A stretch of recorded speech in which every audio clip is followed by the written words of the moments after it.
video, we will see how customer can install NetProtector Mobile Security in few easy steps. So first of all, let's go to Play Store and search for NPAV Mobile Security. Then click on NPAV Total Mobile Security and install the application. Now app is installed successfully. Just click on Open the app. Allow the permissions here and click on Activate key. Enter your name here.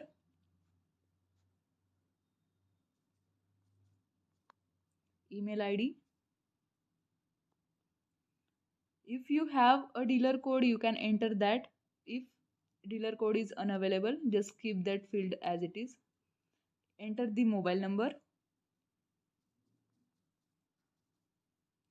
Enter the license key you have received from the dealer or the shop.